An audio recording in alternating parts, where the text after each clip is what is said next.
Okay, இதை நம்ம முடிச்சிட்டோம். அடுத்து வந்து ஸ்டெப் 5 பார்க்கும்பொழுது டேட்டா அனலைசிஸ். நம்ம முன்னாடி ஸ்டெப்ல என்ன பண்ணோம், எல்லா கேஸையும் சர்ச் பண்ணி அதோட கேரக்டரிஸ்டிக் ஐடென்டிஃபை பண்ணோம். ஸோ இப்போ வந்து அதை அனலைஸ் பண்ண போறோம். எப்படி அனலைஸ் பண்ண போறோம்னா, இப்போ நம்ம எடுத்த டேட்டால டைம், பிளேஸ், பர்சன் இது எல்லாத்தையும் ஒரு பர்டிகுலர் கிராஃப் ஃபார்மேட்ல வச்சு நம்ம அதை அனலைஸ் பண்ணணும். First time. டைம்ன்றது வந்து நம்ம ஒரு குரோனாலஜிக்கல் ஆர்டர் அப்படின்னா chronological distribution of date of concept of cases. என்னைக்கு இந்த கேசஸ் எல்லாம் ஃபர்ஸ்ட் ஐடென்டிஃபை பண்ணப்பட்டதோ அதுல இருந்து ஸ்டார்ட் பண்ணி நம்ம அப்படியே அந்த கிராஃப்ல இந்த மாதிரி லிஸ்ட் பண்ணிட்டே வந்து ஒவ்வொரு நாளும் எத்தனை கேஸ் இருந்துச்சு அப்படின்ட்டு நம்ம இந்த கிராஃப்ல பார் கிராஃப் போட்டுட்டு வரும்போது நமக்கு ஒரு ஐடியா கிடைக்கும். ஸோ எந்த டேட்ல எவ்வளவு இருந்திருக்கு அப்படின்ட்டு நமக்கு ஒரு கிராஃப் ஃபார்ம்ல இருக்கும்போது அது ஈஸியா இருக்கும் ரீட் பண்றது. அதுதான் இங்க சொல்றாங்க. இந்த டைம் பேசிஸ்ல இந்த குரோனாலஜிக்கல் ஆர்டர்னா லைன் ஆர்டரா from the start to the end. அப்படி பண்ணும்போது கன்ஸ்ட்ரக்ட் எபிடமிக் கர்வ். அது வந்து எபிடமிக் கர்வ் டேர்ம் பண்றாங்க. எபிடமிக் கர்வ் சஜஸ்ட் அப்படின்னா இந்த எபிடமிக் கர்வ் என்னென்ன சொல்ல வருது அப்படின்னு பாத்தீங்கன்னா ஒரு பேட்டர்ன் ஆஃப் ஸ்ப்ரெட் தெரியும். இப்போ ஒரு நாள் கம்மியா இருக்கு, அது அடுத்த நாள் கொஞ்சம் அதிகமாகுது, அதை விட அதிகமாயிட்டே போகும்போது அந்த பேட்டர்ன் தெரியும். எப்படி ஏறி இருக்கு, அதோட அந்த ஸ்ப்ரெட்டிங் நேச்சர், அப்புறம் எப்படி குறைஞ்சிருக்கு. இதை வச்சு நமக்கு என்ன தெரியும்னா ஒரு எந்த பர்டிகுலர் டைம்ல அது ஏறுது இறங்குதுங்கிறத வந்து இந்த கிராஃப் வச்சு நம்ம ஐடென்டிஃபை பண்ணலாம். மேக்னிடியூட்னு கொடுத்துருந்தாங்கன்னா நம்பர் ஆஃப் கேசஸ் அர்த்தம். அப்புறம் exposure and disease incubation period இதை வச்சு கண்டுபிடிக்கலாம். எத்தனை நாளைக்கு ஒரு டைம், எத்தனை நாள்ல அது வந்து இன்க்ரீஸ் ஆகுது கேசஸ் வச்சு நம்ம இவ்வளவு டீடைல்ஸ் எடுக்கலாம். ஸோ எக்ஸாம்பிள் கிராஃப்ஸ் கொடுத்துருக்காங்க. எபிடமிக் பாயிண்ட் சோர்ஸ்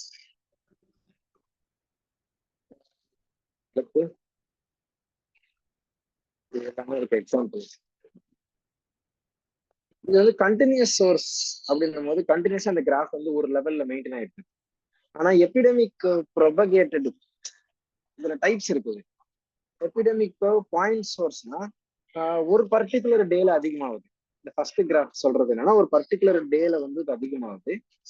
இதுவே வந்து கண்டினியூஸ் சோர்ஸ்னா ரெகுலரா ஒரு லெவல்ல மெயின்டைன் ஆகிட்டே வருது. இந்த கிராஃப் வச்சு பார்க்கும்போது இந்த கிராஃப்ல பார்த்தா அந்த எபிடமிக்ல இந்த கேஸ் நம்பர் வந்து ஒரு பர்டிகுலர் டேல இன்க்ரீஸ் ஆகுது, அப்புறம் டிராப் ஆகுது, அப்புறம் திரும்பி கொஞ்ச நாள் கழிச்சு இன்க்ரீஸ் ஆகுது, டிராப் ஆகுது. இது ஒரு மாதிரி ஒரு பேட்டர்ன்ல இருக்கு. ஸோ இது வந்து ப்ரொபகேட்டட் எபிடமிக் கர்வ்னு சொல்றாங்க. ஸோ இந்த மாதிரி எபிடமிக் கர்வ்ல 3 டைப்ஸா வச்சிருக்காங்க. அடுத்து டேட்டா அனலைசிஸ் நம்ம பார்க்க வேண்டியது பிளேஸ். நம்ம வந்து மேப் நம்ம ஆல்ரெடி வேணும்னு சொல்லியிருந்தோம். ஸோ இதுல வந்து ஸ்பாட் மேப்னு இதை மென்ஷன் பண்ணுவாங்க. ஸ்பாட் மேப்னா ஒரு மேப்ல எக்ஸாம்பிள் காட்டுறேன்.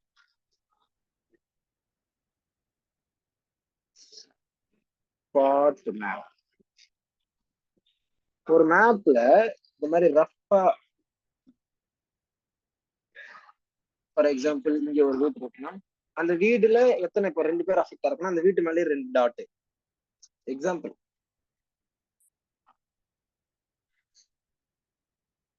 இந்த வீட்டு மேலேயே 2 டாட் ஓகேயா வைக்கிறது.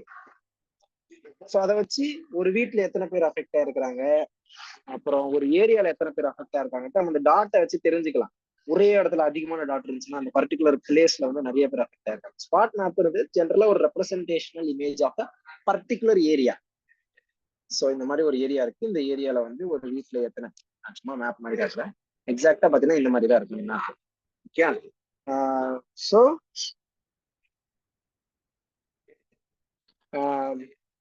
ஸோ இதை வச்சு நமக்கு என்ன தெரியும்னா இப்போ ஒரு பர்டிகுலர் ஏரியால மட்டும் அதிகமான டிசீஸ் இருக்கிறத நம்ம ஸ்பாட் மேப் பண்ணும்பொழுது ஸோ அப்படின்னா அந்த இடத்துக்கு போகக்கூடிய ஏதோ ஒரு சப்ஸ்டன்ஸ்னாலதான் இவங்களுக்கு வந்து இந்த டிசீஸ் எல்லாம் வருதுன்னு தெரிஞ்சுக்கலாம்.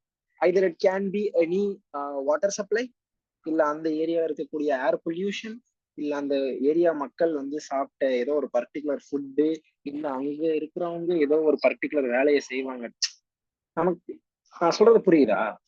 ஒரு மேப்ல ஒரு பர்டிகுலர் ஏரியால மட்டும் டாட் டாட் டாட்டா வைக்கும் பொழுது அந்த டாட்டுக்கு என்ன அர்த்தம்னா அது ஒவ்வொரு டாட்டும் ஒரு கேஸ். ஸோ அந்த மேப்ல எந்த இடத்துல அந்த டாட் டிஸ்ட்ரிபியூட் ஆயிருக்குன்ற பேசிஸ்ல அந்த பர்டிகுலர் இடத்துக்கு என்ன சோர்ஸ்னால இந்த இன்ஃபெக்ஷன் வந்துச்சு அப்படின்னு கண்டுபிடிக்கிறதுக்கு ஈஸியா இருக்கும், அனலைஸ் பண்றதுக்கு. So the map shows the boundaries patterns of the disease pattern. இதை வச்சு கிளஸ்டரிங் ஆஃப் டிசீஸ் கிடையாது, இங்கேயே இருக்கு பாரு, நான் வேற நெட்ல போட்டு காட்டுறேன். இப்போ வந்து இந்த பர்டிகுலர் ஏரியால இவ்வளவு டாட்ஸ் இருக்கு. ஸோ அதை வச்சு நமக்கு இந்த ஏரியாவுக்கு மட்டும் ஏதோ ஒரு காரணத்தினால இவங்களுக்கு டிசீஸ் வருது. அந்த சோர்ஸ் தண்ணினால இருக்கலாம், சாப்பாடுனால இருக்கலாம், இல்லை அவங்க செய்யற வேலைனால இருக்கலாம், எது வேணாலும் இருக்கும். அடுத்து பர்சன். நம்ம ஆல்ரெடி டேட்டா அனாலிசிஸ்ல ஒரு 3 பாயிண்ட் பார்த்தோம், time, place, person. So first நம்ம வந்து டைம் வச்சு இந்த கிராஃப்ஸ் பார்த்தோம். அடுத்து இப்போ பிளேஸ், அப்புறம் பர்சன். இப்போ பர்சன்ல பார்க்கும்போது analyse the data by age, sex, occupation and other positive risk factor அப்படின்னா, இப்போ இந்த டிசீஸ் வந்து பர்டிகுலரா ஏதாவது ஒரு ஏஜ் குரூப் அஃபெக்ட் பண்ணுங்களா? 60 வயசுக்கு மேல இருக்கவங்க, இல்ல சின்ன குழந்தைகள், இல்ல மிடில் ஏஜ்ல, இல்ல யங் அடல்ட். ஸோ ஏதாவது ஒரு பர்டிகுலர் ஏஜ் அஃபெக்ட் பண்றான்னு தெரிஞ்சுக்கணும். ஸோ இதை வச்சு பார்க்கும்போது அவங்களெல்லாம் நம்ம வந்து முன்னாடியே ஏதாவது ப்ரிவென்ஷன் பண்ணி காப்பாற்றிடலாம்.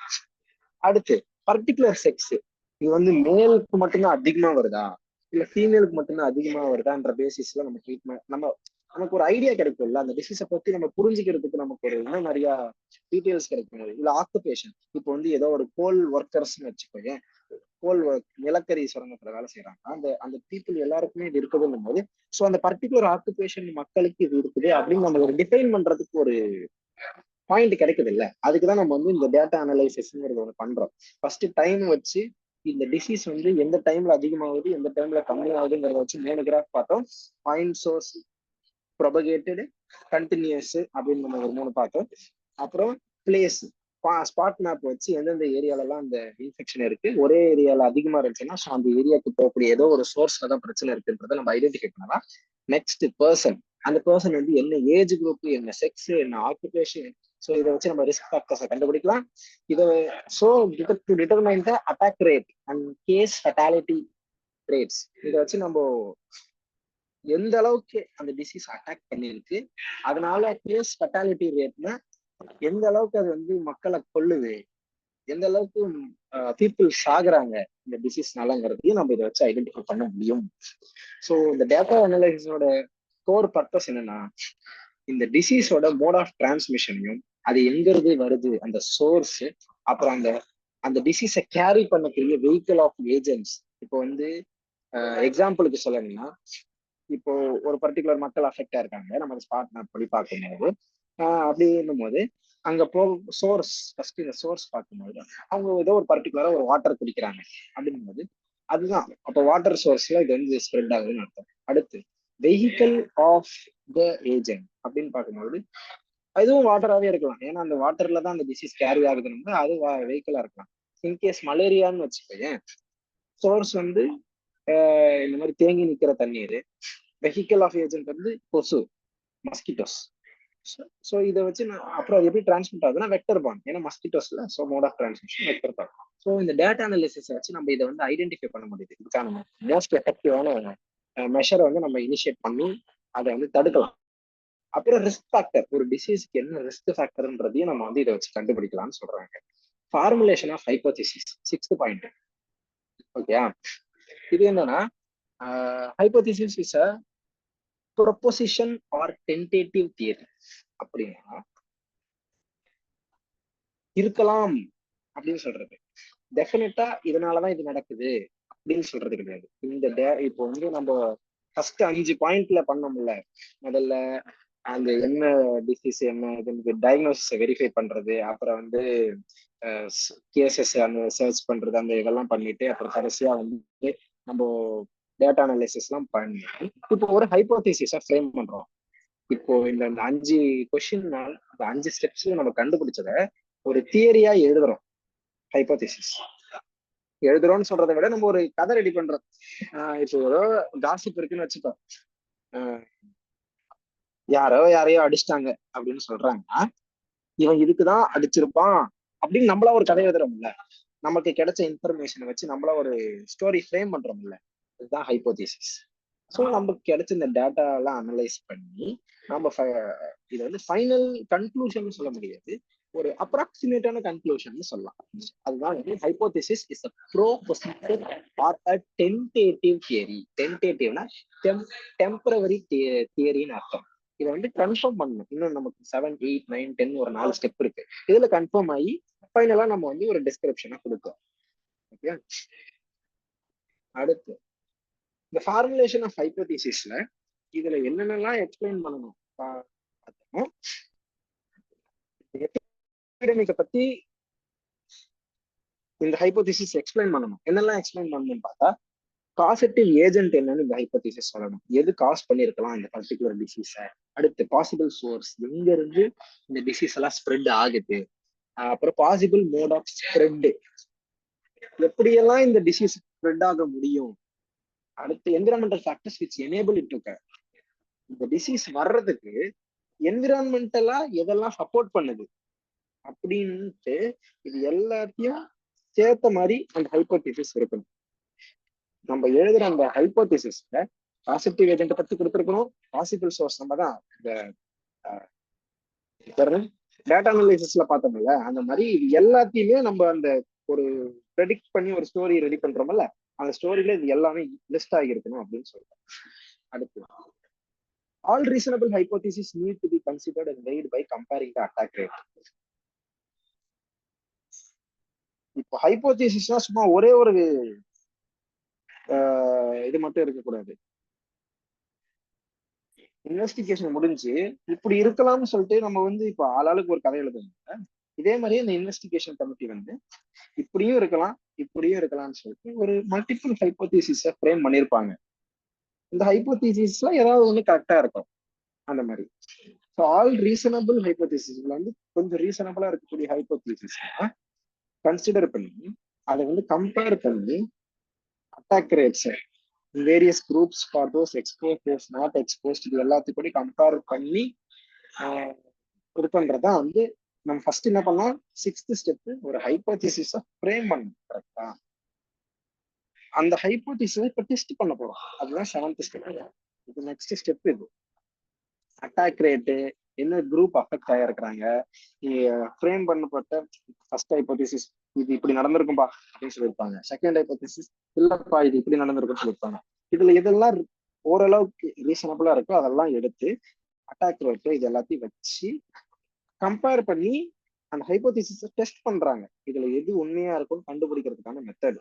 This will enable the epidemiologist to ascertain which hypothesis is consistent with all known facts. நமக்கு தெரிஞ்ச எல்லா டீடைல்ஸையும் வச்சு இந்த இன்வெஸ்டிகேட்டர்ஸ் கொடுத்த இந்த ரிப்போர்ட்ல இருக்கக்கூடிய மல்டிபிள் ஹைபோதேசிஸ்ல எந்த ஹைபோதேசிஸ் வந்து மோஸ்ட் ப்ராபபிளி உண்மையா இருக்கும் அப்படின்னு கண்டுபிடிக்கிறது அந்த 7th ஸ்டெப் அப்படின்னு சொல்றாங்க. அட்டாக் ரேட் அது number of new cases in a population at risk during specified time interval அப்படின்னா ஒரு பாப்புலேஷன் இப்போ ஒரு புது கேஸ் வருது.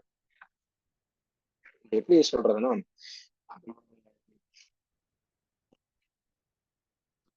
ஒரு ஏரியா இருக்கு, அந்த ஏரியால நிறைய பேர் அஃபெக்ட் ஆயிருக்காங்க. அஃபெக்ட் ஆகாம ஒரு சில பேர் இருப்பாங்கல்ல, அவங்க எல்லாம் அட் ரிஸ்க்னு சொல்லுவோம். புதுசா அஃபெக்ட் ஆகியிருக்காங்கல்ல, அவங்களும் நியூ கேசஸ்.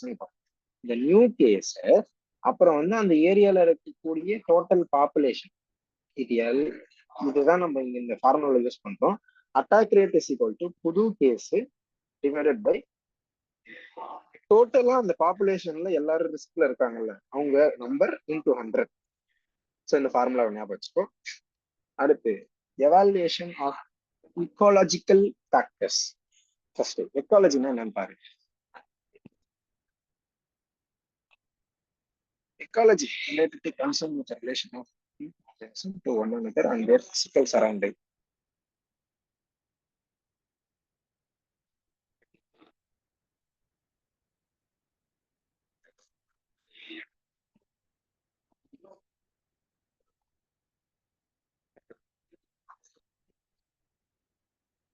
So இந்த environmental factors வச்சு நம்ம இந்த இன்வெஸ்டிகேஷன் ஆஃப் சர்க்கம்ஸ்டன்ஸ் இங்க இருக்கக்கூடிய இந்த எபிடெமி எபிடமிக்ஸ் இருக்குல்ல, இதை பத்தி இன்வெஸ்டிகேஷன் பண்ணி அந்த சர்க்கம்ஸ்டன்ஸ் எல்லாம் தெரிஞ்சுக்கிட்டு இது எப்படி தடுக்கலாம் அப்படிங்கறத வந்து ஒரு தெரிஞ்சுக்கிறது இந்த எவல்யூஷன் ஆஃப் இக்காலஜிக்கல் ஃபேக்டர்ஸ்.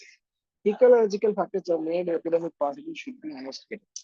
இந்த எபிடமிக் வர்றதுக்கு காரணமான ஏதோ ஒரு ஈக்காலஜிக்கல் ஃபேக்டர்னா இனி ஒரு என்விரான்மெண்டல் ஃபேக்டரை வந்து நம்ம தெரிஞ்சுக்கிட்டு should be investigated. Such as sanitary status, ஒருவேளை ஹைஜீன் இல்லாத காரணமோ, sanitary status of eating establishments, சாப்பாடுல இருக்கக்கூடிய எந்த அளவுக்கு சாப்பாடு சுத்தமா இருக்குது, பிரேக் டவுன் இந்த வாட்டர் சப்ளை சிஸ்டம், இந்த பைப் லைன்ஸ் ஏதாவது டேமேஜ் ஆகி அதுல வந்து ஏதாவது ட்ரெயின் வாட்டர் அந்த மாதிரி ஏதாவது மிக்ஸ் ஆகுதா, சேஞ்சஸ் டெம்பரேச்சர், ஏதாவது பர்டிகுலர் டெம்பரேச்சர் வந்து இந்த டிசீஸுக்கு ப்ரொமோட் பண்ணுதா, humidity of the air, pollution, and population dynamics of insects. Population dynamics of இன்செக்ட்ஸ்னா பூச்சி எந்த அளவுக்கு அந்த இடத்துல அதிகமா இருக்குது, என்ன பர்டிகுலர் டைப் ஆஃப் இன்செக்ட் அதிகமா இருக்குது அப்படிங்கிறது. அப்புறம் அனிமல் ரிசர்வாயர்ஸ், அங்க இப்போ ஒரு இடத்துல டிசீஸ் இருக்குன்னா அந்த இடத்துல என்ன டைப் ஆஃப் அனிமலை அதிகமா வளர்க்குறாங்க, லைக் மாடு, ஆடு மாதிரி. ஸோ ஒரு என்விரான்மெண்டலா ஒரு டிசீஸுக்கு சப்போர்ட் பண்ணக்கூடிய ஃபேக்டர்ஸ், அதை தான் ஈக்காலஜிக்கல் ஃபேக்டர்ஸ் மென்ஷன் பண்றாங்க. அது என்னன்னு நம்ம ஐடென்டிஃபை பண்ணிட்டோம்னா அந்த டிசீஸை ப்ரிவென்ட் பண்றதுக்கு நமக்கு நிறைய சான்ஸ் இருக்கு. அதுதான் இதுல பண்றோம். In case water born transmission is suspected அப்படின்னா, இப்போ ஒரு ஏரியால வந்து நிறைய பேருக்கு கேஸ்ட்ரோஎன்டரைட்டிஸ் இருக்கு அப்படின்னும் போது அவங்களுக்கு சோர்ஸ் என்ன அப்படின்ட்டு எவாலுவேட் பண்ணும்போது ஈக்காலஜிக்கல் ஃபேக்டர்ல தண்ணி தான் காரணம் அப்படின்னு நமக்கு தெரியுது. ஸோ வாட்டர் பார்ன் டிரான்ஸ்மிஷன் தான் நடக்குது. ஸோ வாட்டர் சப்ளை வந்து நம்ம கரெக்ட் பண்ணிட்டோம்னா இது சரியாயிடும். அதுதான் நம்மளோட சோர்ஸ் வந்து நிறுத்துறோம். எங்க இருந்து இன்ஃபெக்ஷன் வருது, இன்ஃபெக்ஷன் வருது, அந்த சோர்ஸை நிறுத்துறதுக்கு இந்த evaluation of ecological factor help பண்ணுது. 9th ஸ்டெப் நம்ம ஆல்மோஸ்ட் வந்துட்டோம். Further investigation of population. So இன்னும் ஃபர்தரா நம்ம இன்ஃபர்மேஷன் கலெக்ட் பண்றோம். This may involve medical examination, screening test, examination of suspected. So எப்படி ஃபர்தர் இன்வெஸ்ட் இன்னும் நிறைய மெடிக்கல் டெஸ்ட் பண்றோம், நிறைய பீப்புளை போட்டு ஸ்கிரீனிங் பண்ணணும். ஸ்கிரீனிங்கிறது ஒருத்தவங்களுக்கு இருக்கணும்னு அவசியமே கிடையாது. ஜென்ரலா ஒரு ரேண்டமா யாரையாவது கூப்பிட்டு டெஸ்ட் பண்ணி நம்ம வந்து தெரிஞ்சுக்கிறோம். ரேண்டமா கூப்பிடுறோமோ இல்ல அந்த பாப்புலேஷன்ல ரிஸ்க்ன்ட்டு நம்ம கன்சிடர் பண்றவங்களை யாரையோ கூப்பிட்டு இது சும்மா ஒரு டெஸ்ட் பண்ணி பாக்குறதா ஸ்கிரீனிங். ஸ்கிரீனிங் பண்றதுனால அவங்க பாசிட்டிவா இருக்கலாம், நெகட்டிவா இருக்கலாம். Examination of suspected food. இப்போ ஏதோ ஒரு பர்டிகுலர் ஃபுட் ஐட்டம்ல ஸ்ப்ரெட் ஆகுது நமக்கு தெரிஞ்சுச்சுன்னா அது மாதிரி இன்னும் ஃபர்தரா இன்வெஸ்டிகேட் பண்றதுக்கு அதர் ஃபுட் ஐட்டம்ஸ் அந்த ஏரியால இருக்கக்கூடிய எல்லா ஃபுட்டையும் நம்ம செக் பண்றது, எந்த அளவுக்கு இந்த ஃபீக்கல் மேட்டர்ல டிஸ்போஸ் ஆகுதுன்னு தெரிஞ்சுக்கிறது, இல்ல இந்த ஃபுட்டு ஃபீக்கல் மேட்டர் எப்படி எல்லாம் மிக்ஸ் ஆகுதுன்னு தெரிஞ்சுக்கிறது. அப்புறம் பயோகெமிக்கல் ஸ்டடிஸ், அந்த ஏரியால இருக்கக்கூடிய பயோகெமிக்கல்னா இந்த வாட்டர் ஸ்டடிஸ், அது அந்த எல்லாத்தையும் டெஸ்ட் பண்ணி அதுல ஏதாவது ப்ராப்ளம் இருக்கா, அப்புறம் வந்து பீப்புளோட இம்யூனிட்டி ஸ்டேட்டஸை பத்தி தெரிஞ்சுக்கிறது, இது எல்லாமே வந்து ஃபர்தர் இன்வெஸ்டிகேஷன்ல வருது. ஸோ இந்த ஃபர்தர் இன்வெஸ்டிகேஷன் பண்றதுனால exposure to specific potential. So இது பண்றதுனால ஒரு பாப்புலேஷனை நம்ம எந்த அளவுக்கு அவங்க வந்து ஒரு ஸ்பெசிபிக் பொட்டன்ஷியல் வெஹிக்கிள்ஸ் அப்படின்னா அந்த காசட்டிவ் ஏஜென்ட்டுக்கு எந்த அளவுக்கு எக்ஸ்போஷர் ஆகியிருக்காங்க, அப்புறம் வெதர் இவங்க வந்து இன்னும் இந்த பீப்புள் யாராவது இன்ஃபெக்ட் ஆகியிருக்காங்களா இல்லையா, வெதர் இல் ஆர் நாட் அப்படிங்கிறத நம்ம தெரிஞ்சுக்கணும். இப்போ கடைசி ஸ்டெப் பண்ணிட்டோம், ரைட்டிங் த ரிப்போர்ட். இவ்வளோ 9 ஸ்டெப்லையும் நம்ம வந்து ஃபீல்டா இன்வெஸ்டிகேஷன் பண்ணியாச்சு. இப்போ நம்ம ஒரு ரிப்போர்ட்டா இதை பப்ளிஷ் பண்ணணும். ஸோ இதுதான் ஃபைனல் ஸ்டெப். இந்த ரிப்போர்ட் வந்து நம்ம வந்து ரெஸ்பெக்டட் மெடிக்கல் அத்தாரிட்டிக்கு சப்மிட் பண்ணணும். நம்மளோட research team, investigation team, investigators. இந்த ரிப்போர்ட்ல என்னென்னலாம் டீடைல்டா இருக்கணும்னு பார்த்தா, பேக்ரவுண்டு, ஹிஸ்டாரிக்கல் டேட்டா, இந்த 5 பாயிண்ட் இருக்கணும் கம்பல்சரி. அந்த இதுல ஒண்ணு ஒண்ணா பார்ப்போம். பேக்ரவுண்டுனா இது வந்து இந்த இன்வெஸ்டிகேஷன் எந்த ஜாகிரபிக்கல் ரீஜன்ல நடந்துச்சு, அந்த அந்த ஏரியால என்ன கிளைமேட்டிக் கண்டிஷன் இருக்கு, குளிரா, மழையா, வெயில் அடிக்குதா, பனி பொழியுதா, so what climatic condition that geographical area experience அது இருக்கணும். அடுத்து டெமோகிராபிக் ஸ்டேட்டஸ், அங்க எந்த மாதிரி மக்கள் வாழ்றாங்க, இந்த மாதிரினா எவ்வளவு மக்கள் இருக்காங்க, என்ன ஏரியா, எல்லாமே டீட்டெயில்டா இருக்கும்.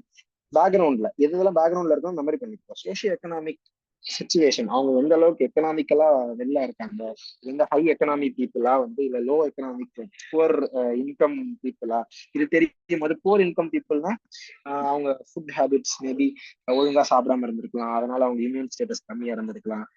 அந்த மாதிரி டிபெண்ட்ஸ் அப்பான் சோஷியோ எக்கனாமிக்கும் வந்து நமக்கு ரொம்ப முக்கியம். அதனால அதுவும் பேக்ரவுண்ட்ல இருக்கணும். அப்புறம் ஆர்கனைசேஷன் ஆஃப் ஹெல்த் சர்வீஸ், அந்த பர்டிகுலர் ஏரியால எந்த அளவுக்கு ஹாஸ்பிட்டல்ஸ், கிளினிக்ஸ், சின்ன சின்ன ஹெல்த் கேர்ஸ் இதெல்லாம் எந்த அளவுக்கு ஃபங்க்ஷன் ஆயிட்டு இருக்கு அப்படிங்கிறது. அப்புறம் surveillance and early warning system, அங்க இருக்கிறவங்க எல்லாம் எந்த அளவுக்கு இந்த டிசீசஸ் எல்லாம் சர்வலைன்ஸ் பண்ணி அதை வந்து இப்போ ஏதோ புதுசா ஒரு டிசீஸ் வருதுன்னா எந்த அளவுக்கு ரிப்போர்ட் பண்றாங்கன்றதெல்லாம் பேக்ரவுண்ட்ல மென்ஷன் பண்ணணும். நார்மல் டிசீஸ் ப்ரிவலன்ஸ், ப்ரிவலன்ஸ் இன்சிடென்ட்ஸுங்கிற ரெண்டு டேர்முக்கு மீனிங் தெரிஞ்சுக்கணும். இன்சிடென்ட்ஸுங்கிறது ஒரு டேட் லிமிட். இப்போ வந்து 2000 to 2003 அப்படின்னு சொல்லிட்டாங்கன்னா இதுக்குள்ளார எந்த அளவுக்கு டிசீஸ் ப்ராக்ரஷன் இருக்குதோ அதை பத்தி படிக்கிறது இன்சிடென்ட்ஸ். டிசீஸ் ப்ராக்ரஷன் எந்த அளவுக்கு இந்த டிசீஸ் இருக்குது இந்த வருஷத்துக்குள்ளார, அது பேர் இன்சிடென்ட்ஸ். ஒரு பர்டிகுலர் டைம், இந்த நிமிஷம், இந்த செகண்ட், இந்த ஏரியால எவ்வளவு டிசீஸ் இருக்குன்றத படிக்கிறது வந்து ப்ரிவலன்ஸ். ஸோ இது எல்லாமே வந்து பேக்ரவுண்ட்ல இருக்கணும்.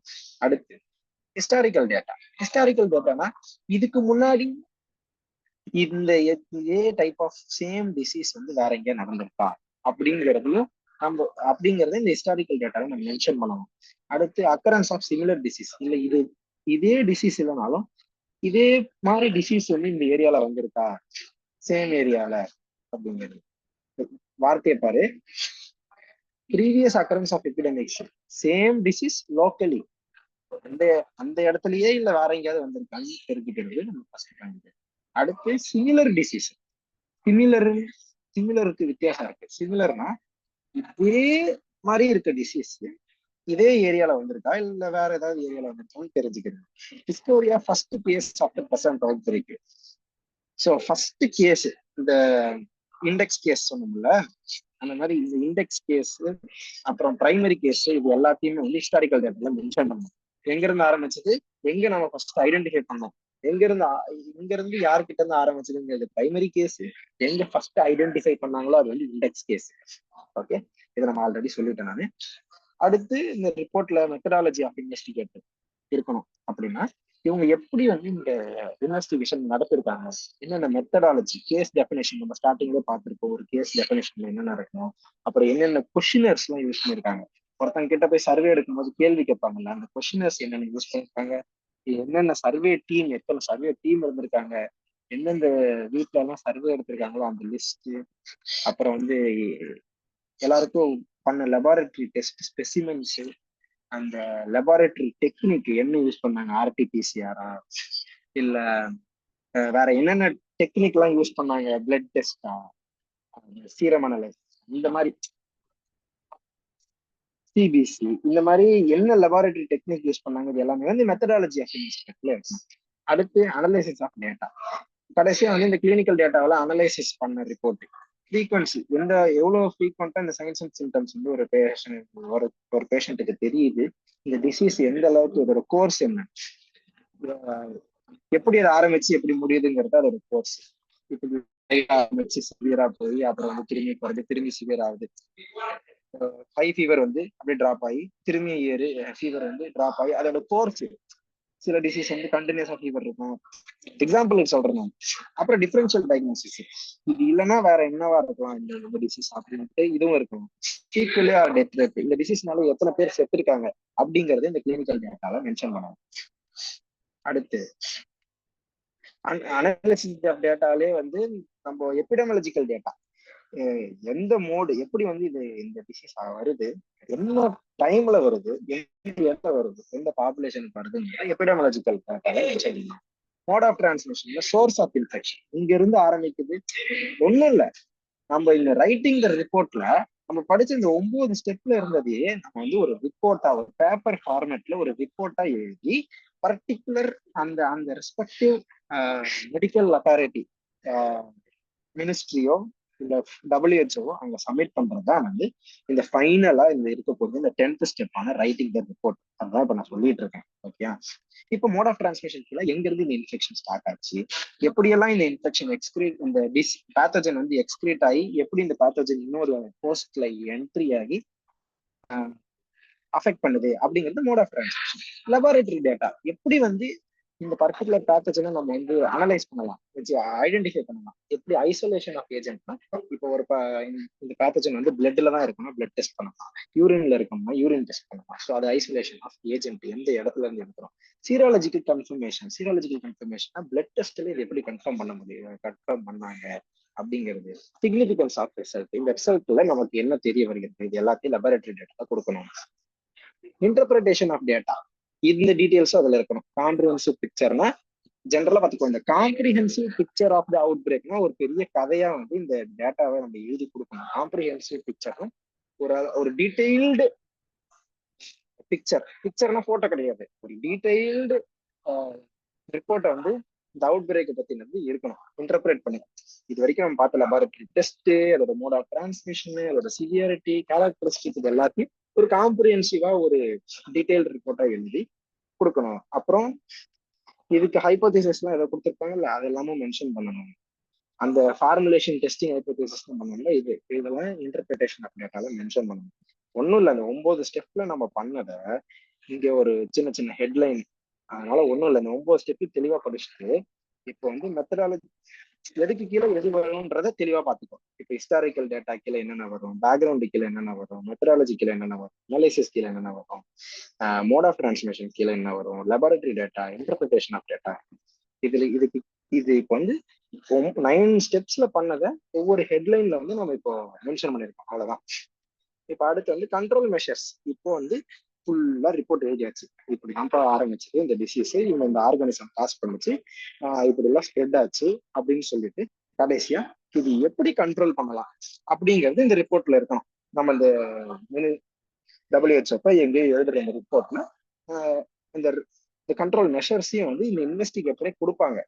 இப்படிலாம் ஸ்ட்ராட்டஜி ஃபாலோ பண்ணலாம். இப்போ கொரோனானா வந்து லாக்டவுன் போடலாம், மாஸ்க் போட சொல்லலாம், 2 மீட்டர் கேப்புக்கு நிற்க சொல்லலாம், பப்ளிக் கேதரிங்ஸ் எங்கேயாவது பப்ளிக் பிளேஸ்ல கேதரிங்ஸ் ஆகாம தடுக்கலாம் அப்படின்ட்டு நிறைய இருக்குல்ல.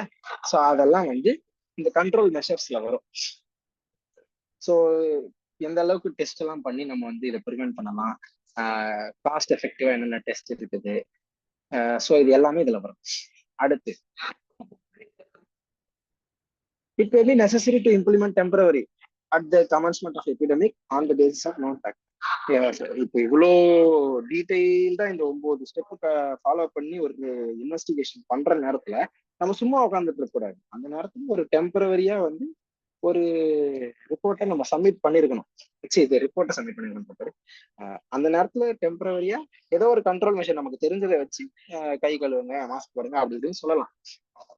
இது ஃபுல்லா ரிப்போர்ட் சப்மிட் பண்ணோடனே ஒரு ப்ராப்பரான ப்ரிவென்டிவ் மெஷரை ஃபாலோ பண்ணணும். இப்போ வந்து யூசஸ் ஆஃப் ரிப்போர்ட் ரைட்டிங். இந்த ரிப்போர்ட் எழுதுறதுனால என்னென்ன யூஸ்னா, health administrative manager for planning, எந்த அளவுக்கு கண்ட்ரோல் எராடிகேஷன் வந்து தடுக்கிறதுக்கான ஸ்ட்ராட்டஜிஸ் எல்லாம் பண்றதுக்கு ஹெல்த் அட்மினிஸ்ட்ரேஷன் மேனேஜருக்கு ஹெல்ப்ஃபுல்லா இருக்கும். கிளினீஷியன் வந்து ரெகுலரா வந்து இந்த கிளினிக்கல் நாலேஜ் அப்டேட் பண்ணிக்கிட்டு இனிமே வரக்கூடிய ஃபியூச்சர் கேசஸ் எப்படி மேனேஜ் பண்றது, அதை டயக்னோசிஸ் எப்படி பண்றது கிளினிஷியன் கத்துக்கிறதுக்கு ஹெல்ப்பா இருக்கும் இந்த ரிப்போர்ட். ரிசர்ச் வந்து இன்னும் ஃபர்தர் ரிசர்ச்சஸ் எல்லாம் பண்றதுக்கு இந்த ரிப்போர்ட் ஹெல்ப்ஃபுல்லா இருக்கும். General population for sense security, ஜென்ரலா மக்களுக்கும் வந்து இதை பத்தின ஒரு ஐடியா கிடைக்கும். அவ்வளவுதான் எபிடமிக் இன்வெஸ்டிகேஷன். புரியாதத என்கிட்ட கான்டாக்ட் நேரா கேட்கலாம். ஸோ